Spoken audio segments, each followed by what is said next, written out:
conference is to puncture the lies and spread the truth, but that distortion has been propelled around the earth, almost the way that the Jewish people were maligned in the Middle Ages. Every massacre of the Jewish people was preceded by massive vilification. We were said to be spreading vermin to Christian societies. We were said to be poisoning the wells. We were said to slaughter Christian children for their blood. And as these lies spread around the globe, they were followed by horrific massacres, pogroms, displacements, finally culminating in the worst massacre of them all, the Holocaust. Today, the Jewish state is being maligned in a similar way.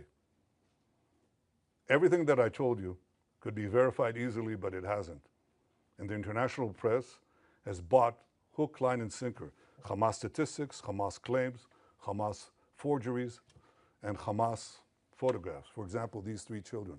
The first one is Osama al-Raqub. He is in Italy getting treatment because Israel got him out. That's what he looks like today.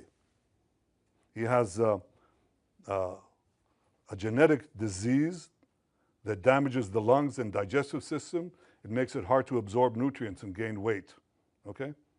So Israel facilitated Osama's travel to Italy, where he got the medical aid that transformed his position. The second one is Abdul Qadir al-Fayumi.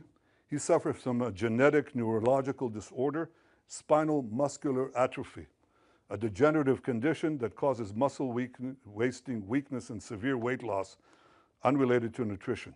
This was the real cause of his frail appearance, not starvation. In fact, he was treated in Israel in 2018. Doesn't help because it's a congenital disease and it defies most treatment at least. The third one is the most celebrated one. This is a New York Times cover photo. It's on the front page of Muhammad Zakaria Ayub and his mother. Muhammad Zakaria Ayub is suffering from a genetic illness which you're familiar with. It's called cerebral palsy. His mother is well fed and his brother is healthy. I'm looking right now into the possibility of a governmental suit against the New York Times because this is outrageous. Of course, the correction was postage size. I don't know where it was buried. But this is outrageous. These are the three most celebrated photos, and they're all fake. It's the kind of malignant lies that were leveled at the Jewish people in the Middle Ages. We won't suffer. We won't allow it to go unchallenged, and this is the purpose of this press conference. I hope that you open your eyes to a simple fact. Hamas lies. Now you can ask me any question you want. Thank you, Prime Minister. Could you give us, please, a timeline when you expect to conclude the new expansion of the new offensive? And if you can give us a few more details about how you're going to provide about this humanitarian surge and how GHF is going to be involved in this. Thank you. Well, the timeline that we set for the action is fairly quickly. I mean, we want to, first of all, enable safe zones to be established, facilities to be brought to, so the civilian population in Gaza City can move out, as they moved out in Rafah, by the way. You remember in Rafah? There were 1.4 million people. People said they can't, they have nowhere to go and they're not going to move out. It took us, I think, about 8 days or 6 days to move them, and they all moved. There were practically no civilian casualties because they all left. And they went to the Moassi area that I showed you before on the map. We think we can achieve a similar result that safeguards the civilian population, at the same time enables us to go at the last stronghold, the most important stronghold of Hamas, which we haven't done so up to the war. I mean, we've been there, but we haven't taken it as a goal to dismantle the Hamas stronghold there. We do now. I don't want to talk about exact timetables, but we're talking in terms of fairly short timetable, because we want to bring the war to an end. This is how we bring the war to an end. As far as the surge is concerned, we're talking to the U.S. about additional measures, but we haven't waited.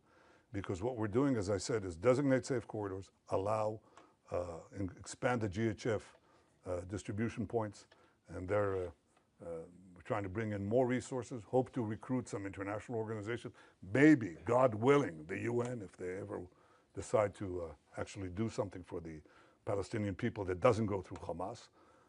And third, increase the airdrops. The airdrops are important, but they're not the most important thing. The most important thing is ground routes that bring aid, a surge of aid to the Palestinian population as far as we can without letting Hamas loot it. Second question, yes. Prime Minister, two questions. Firstly, why is Israel not allowing foreign journalists into Gaza to report independently? And secondly, President Trump has said there is real starvation in Gaza. Do you disagree? Yeah, on the first question, in fact, we have decided, and I've ordered, directed the military to bring in foreign journalists, more foreign journalists, a lot. There's a problem of assuring security, but I think it can be done in a way that is responsible and careful to preserve your own safety. So the directive has been since, when is it? 2 days ago. From what you're telling me, it hasn't yet been implemented, but it should be, because I think you should see it. And one of the things you're going to see is precisely our efforts to bring in Gazans, to bring in rather food to Gaza. You'll see the trucks that have been entered Gaza and are still waiting to be distributed. You'll see Gazans who are fighting Hamas. You know, we haven't seen it since the beginning of the war. You know, and that's a reflection of the fact that they know that we're approaching the end stage. And these people are, you know, risking their lives and their families, but they say, we can't take it anymore, and they fight back. And the other thing you'll see is physical destruction. And the physical destruction is not because Israel is destroying structures with people in there. That's not what's happening. Israel, in fact, is clearing the population, as in Rafah. But the Hamas terrorists who may stay in those areas booby-trap just about every single building. Not every single building, but a lot of them. And every road, and every street, and every junction, every intersection. So one of the things that we do is we place basically old APC, armored personnel carriers, with tons of explosives, and we detonate them, and they set off all the booby traps. That's why you see the destruction. And we do similar things in the tunnels. The tunnels, these terror tunnels, we you know, put TNT in them, and we detonate that after people have left. But they're under buildings, so the buildings collapse. That's why you see destruction. You see destruction not because we go after civilian populated areas, but in fact areas that have been cleared of civilians and are still rife with terrorists. And that's how we've been able to reduce actually the civilian casualties and increase, of course, the terrorist casualties. I very much appreciate President Trump's support through this entire seven-front war, his magnificent cooperation in the battle to stop the existential threat from Iran, his support throughout, and his support now. He says two things. He says all 20 hostages have to be released, and he says Hamas should not be there. And I think that he, like me, he recognized the fact that there have been deprivations in Gaza caused by Hamas. Hamas has been the cause of that. And what we have to do is overcome it. So we're working together to overcome it. Thank you, Prime Minister. Is Israel working, proceeding in the belief, in the understanding that it can and will recover all 20 hostages alive militarily? Or is it proceeding in the belief or understanding that conditions of their captivity, Hamas strategy, will make that impossible? Look, my goal is to get all of the 20 out alive, and also all the ones who are not alive. In the beginning of the war, we were told by a very senior commander, he said, look, we have to get used to the idea that we're not going to see even one of them alive. And I disagreed. I said, we'll get most and possibly all of them if we apply judiciously both military pressure and political, diplomatic pressure. So far, out of 255 hostages, we got 205 out. of which 148 are alive. 148 are alive. We have 20 living ones left in Hamas captivity, and 30 who are not alive, as I said before. If we don't do anything, we're not going to get them out. The option of just doing a war of attrition from defensive positions has not proved itself, and I think it will just, it won't get them out, but I think it will draw us into a protracted conflict that doesn't bring the war to an end. The move that I'm talking about, I think, has the possibility of getting them out. We're talking about how to, I don't want to go into details, but how to get the remaining hostages alive as we close in on Hamas. And there are various ways that I think, creative ways that this can be done, but again, I won't go into that now. CNN. Thank you, Prime Minister. 2 questions, please. You've just shown the horrific photo of Eviatar David, who's kept hostage in Gaza. We know that the hostages' days are numbered. So how will prolonging the war bring them home? And second question, you stated that Gaza would be passed to civilian governance that is not Hamas and not the Palestinian Authority. Can you specifically identify who this civilian governance would be? Do you have any concrete entities or individuals in mind? And is there a timeline for establishing this administration? Yeah, well, I don't want to prolong the war. I want to end the war. And I think the other suggestions would have prolonged it. We may have gotten maybe a dripping of hostages, even though Hamas showed no willingness to do that. And then they just go on and on and on, and we'd have this endless. Unless you are willing to just say, Israel, capitulate, go out. And even then, I don't think we'll get all the hostages. And if we capitulate, it means that Hamas will rearm, regroup, and carry out all the threats that it openly professes every day, by the way. Every day they say, we're going to do the October 7th massacre again and again, and we're going to destroy the state of Israel.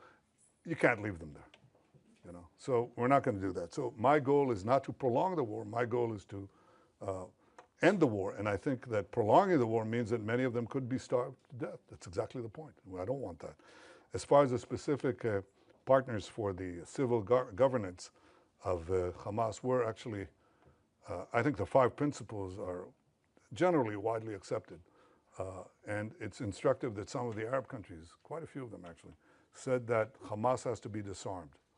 I think this is the starting point. And look at what is happening in Lebanon as a result of our action.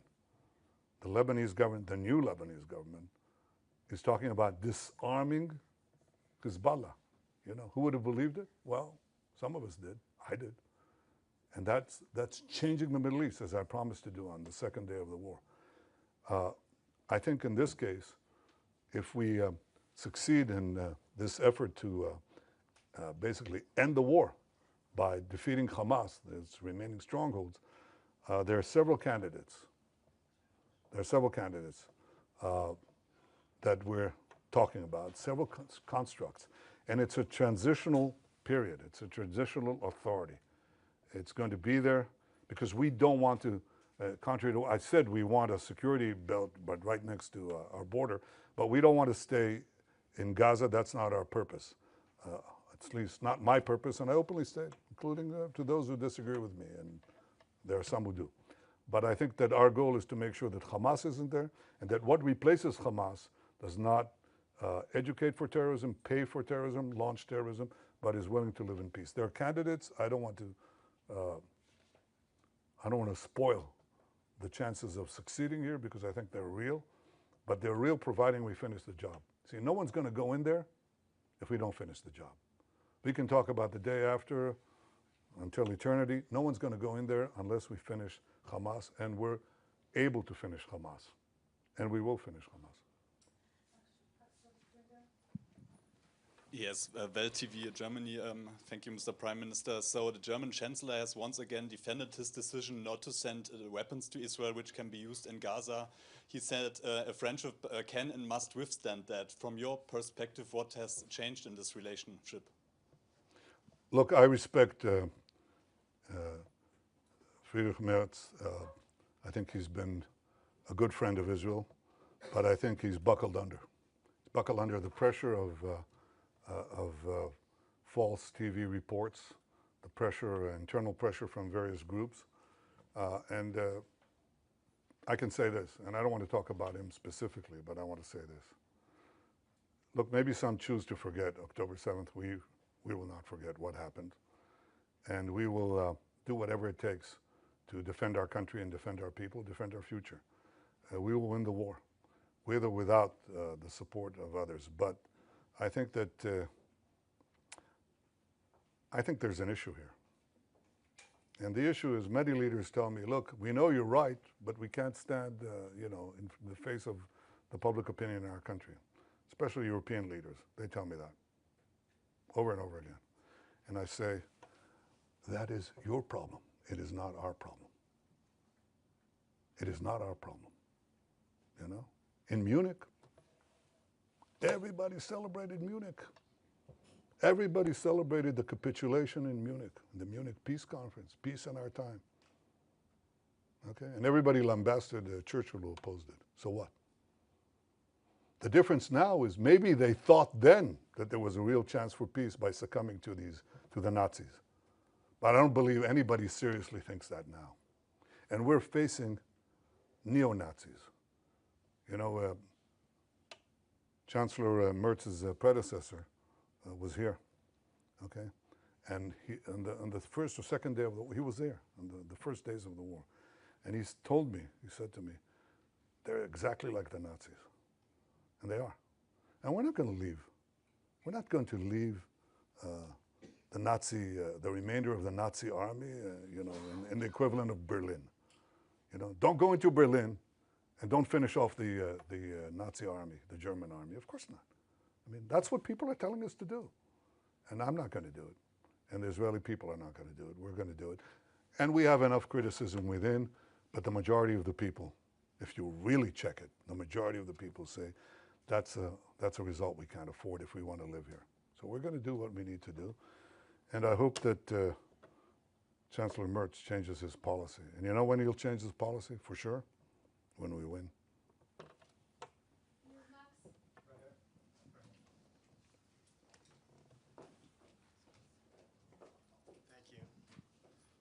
Thank you, Prime Minister. You talked about the 7-front battle. There's an 8th front, the propaganda war, the information war. Is Israel winning or losing this war? And also, have you spoken with President Trump since the Security Cabinet approved this plan? If so, can you share some of the details of that conversation? If not, do you plan on speaking with him at some point soon? And is he planning to also come to Israel at some point? Well, I suggest you ask him that. But I haven't spoken to him since next Thursday. Yes, I intend to speak to him very soon. You asked about, sorry, could you repeat the first part of the question? The first part was about the propaganda. The propaganda war? Well, look, no, I think that we've not been winning it, to put it mildly. I think there are vast forces that are arrayed against us. Among other things, the algorithms of the social network that are driving a lot of everything else, and people who really know, and they're the foremost people in this field in the world, they're telling me that about 60% of the responses on the social media are bots. They can categorically say they're bots. And they're bots that, especially in America,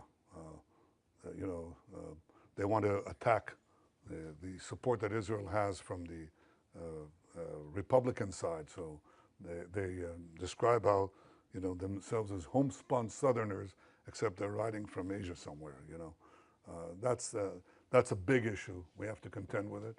And we also have to stand up and tell the truth, probably at greater frequency than we're doing now. That's exactly what I'm trying to do now.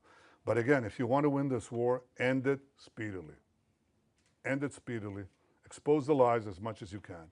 End it speedily, and that's how you win the war. You win the war, the propaganda war, by winning the war and winning the peace. That's the simplest way to do it. And it's about time to do that. Sky News, UK. Next question, please. Last question. Thank you, Prime Minister. Given what the IPC says is the unfolding spectre of famine in the Gaza Strip, would you accept that your 11-week blockade, complete blockade on Gaza, played a role in that? And also, given the killings that we have seen at the GHF aid sites, how will you guarantee that that kind of disaster will not happen when you have 1 million more people displaced? Thank you. Well, number one, the problem that we had was trying to stop Hamas looting. There's no question there was Hamas looting. Everybody saw it. You could see it. Hamas terrorists taking over trucks and so on. We tried to do two things simultaneously: stop the trucks and bring in the trucks through the GHF distribution points. Okay, it wasn't successful.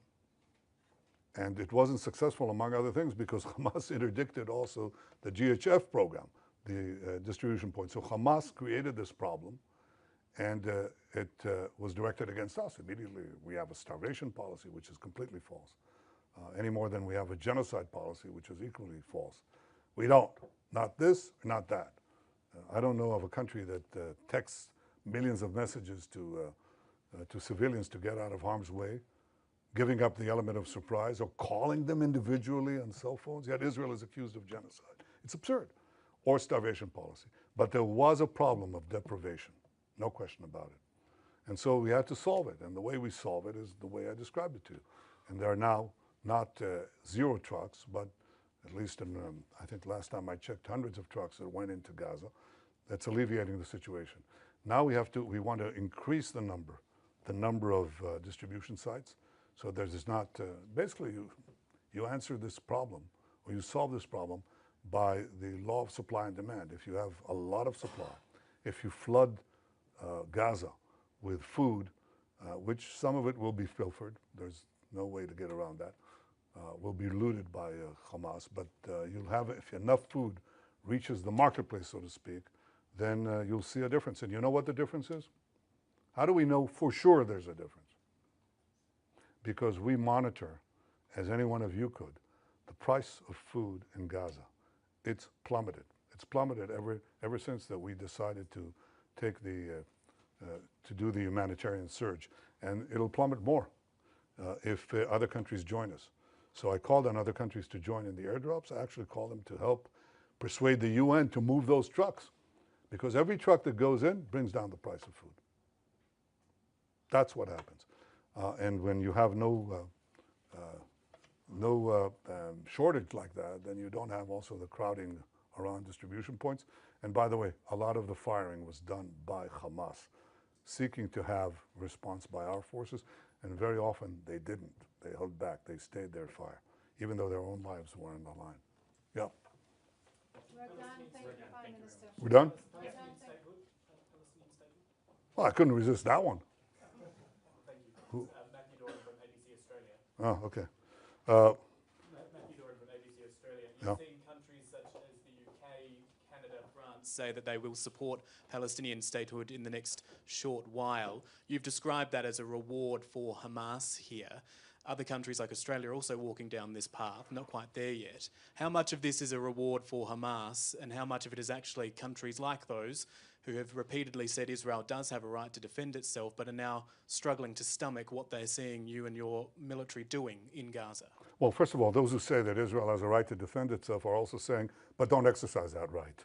When we do what any country would do faced with this genocidal terrorist organization that has performed the worst attack on Jews since the Holocaust, I think we're actually applying force judiciously, and they know it.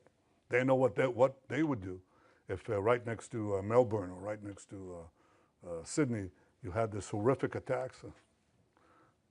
I think you would do it, at least what we're doing, probably maybe not as efficiently and as precisely as we're doing it. We've lost quite a few soldiers in that effort. But that's the first thing. I think that the second thing you ask is Palestinian state.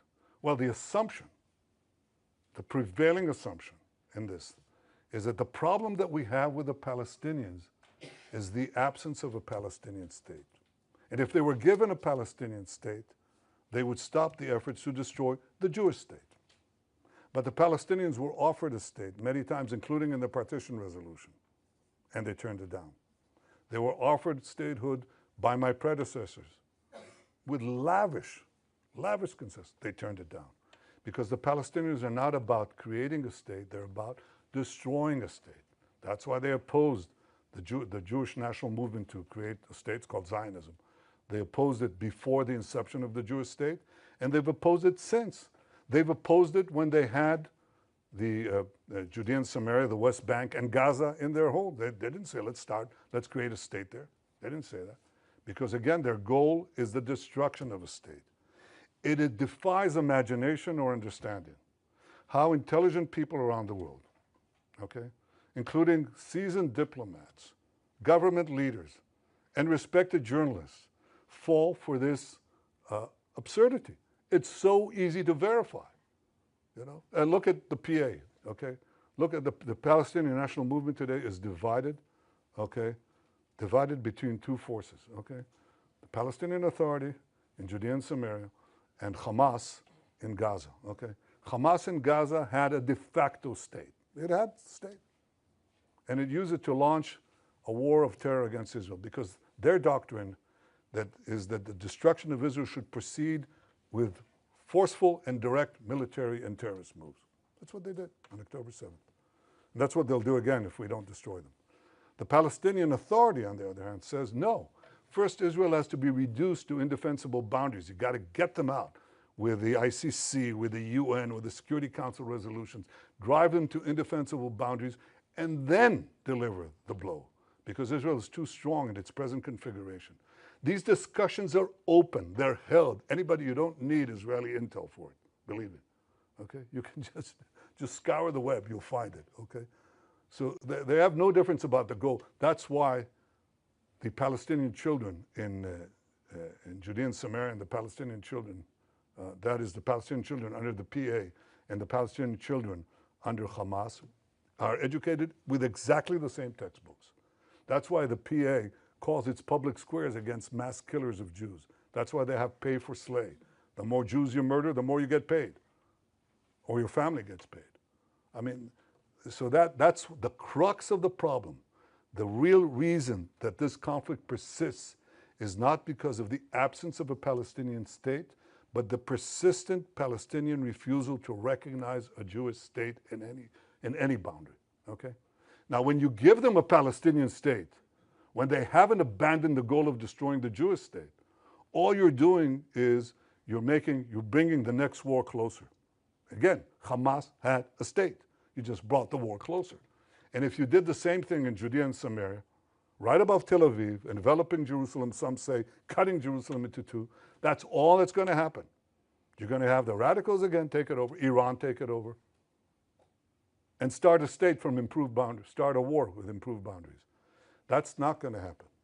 I think the solution to this problem is that the Palestinians should have all the powers to govern themselves in the places where they live and none of the powers to threaten Israel. They should obviously reform their whole education system. They should reform their whole historical outlook and say, all right, you know, we accept that Israel is here to stay, not as a fact, as a physical or geographic fact, but as a fact of historical equity. You know, if they want to live here next to us, they have to stop seeking our destruction. And to give them an independent state with all the trimmings, okay, is to invite a future war and a certain war. And that's something that today the Israeli public forcefully opposes. Before the war, by the way, it was about, you know, two-thirds in the overall population, probably 60-40, or even more, sorry, against in the Jewish population. But now it's changed more dramatically. I mean, we had a vote in the Knesset a few months ago about the possibility of, you know, having a Palestinian state, and the result was 99 to 9. 99 to 9. And that covers a very broad spectrum. And today, most of the Jewish public is against the Palestinian state for the simple reason that they know it won't bring peace, it'll bring war. To have European countries and Australia march into that, rabbit hole, just like that, fall right into it, and buy this canard is disappointing. And I think it's actually shameful, but it's not going to change our position. Again, we will not commit national suicide to get a good op-ed for 2 minutes. We won't do that. Thank you. Thank you very much.